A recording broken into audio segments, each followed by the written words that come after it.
Allez, le regard économique avec vous, Éric Revel, dans votre édito. Bonjour. Bonjour. La détresse sociale va s'accroître avec ces couvre-feux, Éric. Oui, bien sûr. Alors, le couvre-feu, vous l'avez dit, on ne sait pas si c'est 18 ou 20 millions de personnes qui sont concernées, mais en tout cas, il y a des entreprises supplémentaires qui souffrent.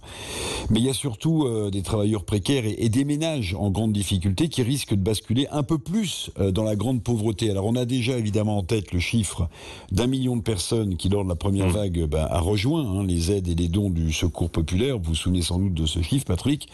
Hier soir, Emmanuel Macron, que j'ai pas trouvé totalement à l'aise d'ailleurs, et un peu moins vibrionnant qu'à son habitude, il a dû prendre la mesure de cette vague sociale, de cette vague de faillite, même si, curieusement, il faut le noter, les faillites d'entreprises, au jour où on se parle, elles sont au plus bas depuis 30 ans, les faillites d'entreprises en France. Oui, parce qu'en fait, elles sont soutenues par des mesures. C'est vrai. Et quand les mesures vont s'arrêter, et sans chiffre d'affaires, on va avoir une vague de faillite et donc de licenciement. Donc, en même temps qu'il y a cette vague sociale qui se précise, évidemment, il faut traiter la deuxième vague de la Covid-19. Alors, en France, là aussi, c'est interpellant quand même, l'INSEE estime qu'un ménage sur 4 a vu sa situation financière se dégrader. Un ménage sur 4 en France, sans parler de ceux qui touchent évidemment les minima sociaux qui sont déjà fragilisés.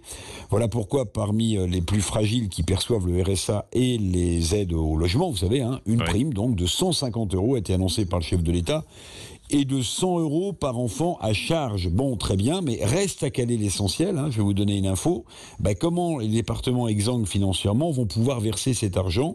D'après quelques informations, les départements qui sont en charge du paiement du RSA, leurs représentants étaient hier en grande discussion, précisément, avec les représentants de l'État. Donc d'un côté, l'association des départements de France, de l'autre, les représentants de l'État, pour voir comment ces 150 € allaient être versé. Donc une prime exceptionnelle, Patrick. Oui, mais pas de coup de pouce. Non, alors il n'y a pas de coup de pouce, c'est exact. Pas une prime, pas de coup de pouce.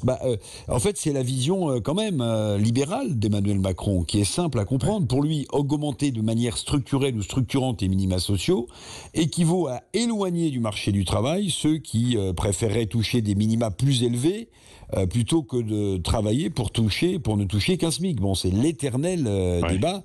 Reste qu'en ce moment, on a besoin de pouvoir d'achat puisqu'on a besoin de consommer et de tenir à bout de bras la machine économique. Bon, on attend évidemment pour ce matin, je crois, les détails des mesures économiques pour les entreprises de Jean Castex.